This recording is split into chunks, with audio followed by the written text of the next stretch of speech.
وہ پوری قوت سے دھاڑا. اس کا چہرہ، اس کی آنکھیں سرخ ہو گئی تھی. عمر چند ثانیے اسے دیکھتا رہا. ہاں، تمہیں مانگ لینی چاہیے تھی. اگر تمہارے جھکنے سے اس کی زندگی بچ جاتی تو تمہیں بھیک مانگ لینی چاہیے تھی. اس کا لہجہ جتاتا ہوا تھا. حسن نے نظریں جھکا لی. اب کی آنکھوں کے آنسو بہہ نکلے تھے. برونو 2 ماہ کا تھا جب میں اسے خرید کر لایا. اس نے زمین کو دیکھتے ہوئے کہنا شروع کیا. میں نے اس کا بہت خیال رکھا. اس کا کھانا پینا، سونا جاگنا، سب چیزوں کا بہت خیال رکھا. جب وہ 1 سال کا ہوا تو بابا نے مجھے کہا کہ ابھی اپنا خیال رکھ سکتا ہے، اس کو گھر سے نکالو. میں اڑ گیا. میں نے ضد پکڑ لی کہ برونو میرے ساتھ رہے گا. بابا نے مجھے کہہ دیا یا تو برونو گھر کے باہر رہے گا یا پھر وہ اسے دوبارہ وہیں چھوڑ آئیں گے جہاں سے لائے تھے. عمر یک ٹک اس کو سنے گیا. ایک دن میں گھر پر نہیں تھا. برونو بابا کے کمرے میں گھس گیا. بابا کو غصہ آیا. انہوں نے اس کو جھڑک دیا اور کہا آئندہ گھر کے اندر مت آنا. حسن رکا. آواز گلے میں پھنس گئی. آنسو تیزی سے بہنے لگے. اور جب میں گھر آیا تو برونو دروازے پر بیٹھا تھا. اس دن میں نے اسے اندر لے جانے کی بہت کوشش کی لیکن وہ نہیں گیا. وہ اعلیٰ نسل اور باوقار تھا. وہ دوبارہ کبھی سلطان منزل نہیں آیا. میرا برونو، میرا بیٹا دھتکاری ہوئی جگہ پر دوبارہ نہیں گیا. اس کے کچھ دنوں بعد بابا اچھے موڈ میں تھے. انہوں نے خود سے برونو کا کھانا بھرا اور اس کے سامنے رکھا. مجھے آج بھی یاد ہے برونو سارا دن بھوکا رہا لیکن اس نے وہ کھانا نہیں کھایا. حسن نے ہچکی لی. کیا میں اتنے باوقار جانور کو اتنی بے وقار زندگی دے سکتا تھا؟ کیا میں اسے بھیک میں ملی ہوئی زندگی دے سکتا تھا؟ میں نہیں دے سکتا تھا. میں دے ہی نہیں سکا. وہ روتے ہوئے نفی میں سر ہلانے لگا. میں اسے عزت سے مرنے دے سکتا تھا لیکن ساری زندگی کی ذلت نہیں دے سکتا تھا. میں یہ نہیں کر سکا. میں نے اسے بچایا نہیں کیونکہ میں نہیں بچا سکا اسے. وہ بری طرح رو پڑا تھا. وہ جب چلتا تھا تو گردن اٹھا کر چلتا تھا. میں کیسے ساری زندگی اس کے لیے اس کی گردن جھکا دیتا؟ وہ جب کسی کو دیکھتا تھا تو آنکھیں اس کی آنکھوں میں ڈال کر دیکھتا تھا. میں کیسے اس کی آنکھوں کو جھکا دیتا یا جھکنے دیتا؟ اس کی آنکھیں سرخ ہو گئی تھی لیکن وہ کہے جا رہا تھا. کل جب اس نے تمہارے گھٹنے پر سر رگڑا تھا میں نے تم سے کہا تھا وہ تمہیں پسند نہیں کرتا. میں نے جھوٹ بولا تھا. وہ ایسا تب کرتا ہے جب کسی کو بہت زیادہ پسند کرتا ہے. وہ کبھی حالے کے ساتھ بھی ایسا نہیں کرتا تھا. میں جیلس ہو گیا تھا. میں نے جھوٹ بول دیا. عمر بس خاموش نظروں سے اسے دیکھتا رہا. اس رات جب بابا مر گئے میں بالکل اکیلا تھا. میرے ساتھ کوئی نہیں تھا، کوئی بھی نہیں. کسی کو حسن یاد نہیں تھا، نہ اماں کو، نہ میری بہن کو اور نہ کسی اور کو. لیکن میرے بیٹے کو یاد تھا کہ اس کا کوئی مالک بھی ہے. اس رات وہ میرے کمرے میں آیا تھا. اس نے اپنی انا ایک طرف رکھی اور میرے کمرے میں آیا. وہ ساری رات میرے پاس بیٹھا رہا، میرے ساتھ جاگتا رہا. وہ روتے ہوئے بتا رہا تھا. عمر خاموشی سے سنتا رہا. حسن کے رونے میں مزید تیزی آ گئی.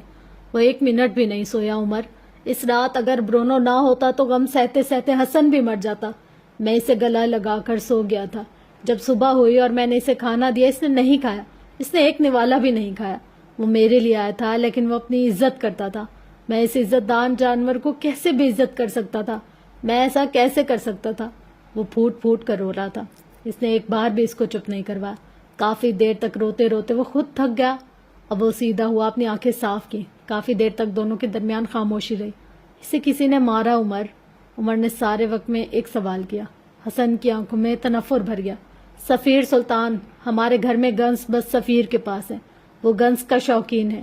کل رات جب تم مجھے گھر چھوڑ کر گئے تھے تب اس نے مجھ سے پوچھا تھا میں کہاں گیا. میں نے جھوٹ بول دیا کہ میں برونو کو واک پر لے گیا تھا. اس نے مجھ سے تمہارے ساتھ جاتے ہوئے دیکھا تھا. وہ مجھ سے لڑا. اس نے کہا کہ اب نہ برونو ہوگا نہ تم اس کی واک کے بہانے اس سے ملنے جاؤ گے. حسن نے تفصیلی جواب دیا. عمر اٹھ کھڑا ہوا. حسن نے آنکھیں اٹھا کر اس کو دیکھا. ان آنکھوں میں واضح خوف تھا، اکیلا رہ جانے کا خوف. لیکن کیا عمر اسے چھوڑ کر جا سکتا تھا؟ آؤ تمہیں ایک جگہ لے چلوں. اس نے حسن کے آگے اپنی ہتھیلی پھیلا دی. حسن نم آنکھوں سے اسے دیکھتا رہا، پھر اٹھ کھڑا ہوا. میں تھانے نہیں جاؤں گا، اس نے اٹھتے ہوئے کہا. البتہ عمر کا ہاتھ نہیں تھاما. کیوں؟ کیا تم 8 قتل کرنے والے لوگ نہیں دیکھ سکتے؟ کیا تم نے چور ڈاکو اور ہر قسم کے مجرم نہیں دیکھ رکھے؟ تم نے تو فیری ٹیلز کے بجائے مجرموں کی داستانیں سن رکھی ہیں. نہیں. وہ تن سے باز نہیں آیا. حسن بغیر کچھ کہے اس کے سامنے سے نکل کر آگے بڑھ گیا. عمر بڑبڑاتے ہوئے اس کے پیچھے گیا. تھانے کی کوٹھڑی کیسی ہوتی ہے آج سفیر سلطان کو اچھی طرح اندازہ ہو رہا تھا. وہ ملکی غیر ملکی بزنس مینز کے ساتھ ملتا رہتا تھا. ان کا اٹھنا بیٹھنا، ان کے جسم سے اٹھتی خوشبوئیں، ان کا بولنا اسے آج بری طرح یاد آ رہا تھا. جس سیل میں اسے بند کیا گیا تھا وہاں 3 اور لوگ بھی بند تھے. ان کے جسموں سے بدبو کے بھبوکے اٹھ رہے تھے. وہ جب بات کرتے تھے تو ان کے منہ سے گالیاں نکلتی تھی. سفیر نے جتنی گالیاں آج ان کے منہ سے سنی تھی وہ اس نے پوری زندگی میں کبھی نہیں سنی تھی. اس کے برانڈڈ جیل سے جمے بال پسینے سے اس کے ماتھے پر چپک گئے. 1.5 لاکھ کا سوٹ اس وقت اس کے لیے سفید ہاتھی ثابت ہو رہا تھا. اس نے کوٹ اتار کر ایک طرف رکھا جس پر اس کے سیل میٹس کھانا کھا رہے تھے. سفیر نے بے بسی بھرے غصے سے ان کو دیکھا. وہ اس وقت ان سے بحث نہیں کر سکتا تھا. وہ اے سی کا عادی تھا اور جس سیل میں اس کو رکھا گیا تھا وہاں پنکھا تک نہیں چلتا تھا. اس کا سارا جسم جل رہا تھا. اس کے چمکتے بوٹوں میں مقید پیر اس وقت جیسے جلتے ہوئے توے پر رکھے گئے تھے. اسے ان سب کی پرواہ نہ ہوتی اگر اس وقت وہ خبروں کی زینت نہ بنا ہوتا. بات یہ نہیں تھی کہ اس کی سوسائٹی میں سب سینٹ تھے, سب سفید تھے. ان سب پر مقدمات تھے, ان سب پر چارجز تھے, لیکن ان میں سے کسی پہ بھی 4 کلو چرس کا مقدمہ نہیں تھا. یہ ذلت تھی, نیری ذلت. جتنا بڑا اور ہائی پروفائل کیس اتنا مقام, اتنی عزت. جتنا چھوٹا اور گھٹیا کیس اتنی ذلت, اتنی سب کی. آج سفیر کو ذلت کے صحیح معنی پتہ چلے تھے. اوہ خدایا, وہ یہاں سے نکل کر کیسے کسی کا سامنا کر سکے گا. وہ جلے پیر کی بلی کی طرح یہاں وہاں چکر لگا رہا تھا. اب تو یہ خبر سارے شہر میں پھیل چکی ہوگی. آج اس کی ایک چائنیز کمپنی کے ساتھ میٹنگ تھی. شمس نے ان کو کیا جواب دیا ہوگا, اس کی غیر موجودگی نے اسے کتنا غیر پروفیشنل ظاہر کیا ہوگا. وہ نیچے بیٹھ گیا, گندے مٹی والے فرش پر بیٹھ گیا. اس کا دل ڈوب ڈوب کر ابھر رہا تھا. اس کی ساکھ مٹی میں مل گئی تھی. لوگ تانے کسیں گے, باتیں کریں گے. پہلے اس کی منگیتر کا شادی سے بھاگ جانا, پھر اس کے چچا کا قتل, اور اب ایک نیا عذاب. اس نے اپنے دونوں ہاتھوں کو اپنے سامنے کیا. اس کی کلائیوں پر سرخ نشان بن گئے تھے, ہتھ کڑی کے نشان. اسے آج ایک بار پھر ان ہاتھوں سے نفرت محسوس ہوئی. یہ وہی ہاتھ تھے جن سے اس نے اپنے تایا کا قتل کیا تھا. اس دن اس نے خود پر قابو پا لیا ہوتا. اس نے اپنا سر دونوں ہاتھوں میں گرا لیا. گرمی, جلن, دھوپ, ذلت, گلٹ, یہ اس کے ساتھ کیا ہو رہا تھا. اسی وقت اسے بھاری بوٹوں کی دھمک اپنے قریب آتی ہوئی محسوس ہوئی. اس نے سر نہیں اٹھایا. وہ اسی طرح اکڑو سر ہاتھوں میں گرائے بیٹھا رہا. یکدم شور بڑھ گیا. اسی شور میں اسے اپنے باپ کی آواز سنائی دی. یہ آواز کسی بھی اولاد کے لیے ڈھارس ہوتی ہے, دلاسا ہوتی ہے, لیکن سفیر کے لیے نہیں.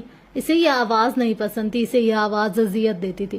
سفیر نے سر نہیں اٹھایا. وہ کہیں دور چلا گیا, کسی اور وقت میں بہت پیچھے. ڈیڈ دیکھیں, نعیم نے کس طرح میری سائیکل توڑ دی ہے. یہ اب ٹھیک سے چل بھی نہیں رہی. سارا سفیر لان میں بیٹھے شمس سلطان کو اپنی ٹوٹی ہوئی سائیکل دکھا رہا تھا. اس کی آنکھوں سے آنسو بہ رہے تھے. تو میں کیا کروں, وہ بری طرح دھاڑے تھے. سفیر سہم کر دور ہٹا. دفع ہو جائے یہاں سے, جاؤ اپنی اس گھٹیا ماں کے پاس. آئندہ اپنی منحوس شکل لے کر میرے پاس مت آنا. جاؤ, دفع ہو جاؤ. وہ چنگاڑ رہے تھے. سفیر آنکھوں میں خوف لیے ان کو دیکھتا رہا. اس کا رواں رواں کانپ رہا تھا. ڈیڈ مت کہو مجھے, پتا نہیں میرا بیٹا ہے بھی یا نہیں. اس کے باپ نے کبھی اس سے کسی آئیڈیل باپ کی طرح محبت نہیں کی تھی, لیکن وہ خاموشی سے اس کی شکایت سن لیتے تھے. وہ ضد کرتا تو مان لیتے, وہ ہنستا تو اس کے ساتھ کبھی کبھی مسکرا دیتے. لیکن آج پہلی بار انہوں نے اس کو جھٹکا تھا. وہ بہت بری طرح جھٹکا گیا تھا. اسے بس اتنا پتا تھا کہ اس کا باپ اپنے کسی دوست کے ساتھ ایک ہوٹل گیا تھا, لیکن واپسی پر وہ اس کی ماں کو ساتھ لایا تھا. اسے اپنی ماں کا لٹھے کی مانند سفید چہرہ یاد آیا. اسے اپنے باپ کا تیش سے سرخ ہوتا چہرہ بھی یاد آیا, لیکن اسے وجہ نہیں پتا تھی. اس دن کے بعد سے اس کا باپ چڑچڑا ہو گیا. نہ اسے اپنے پاس آنے دیتا, نہ خود اس کے قریب جاتا. وہ ضد ماننا, وہ ہلکی مسکراہٹیں, وہ سب کہیں دور کھو گیا. اگلا منظر ایک کمرے کا تھا. بیڈ پر شمس سلطان بیٹھے کسی فائل کا مطالعہ کر رہے تھے.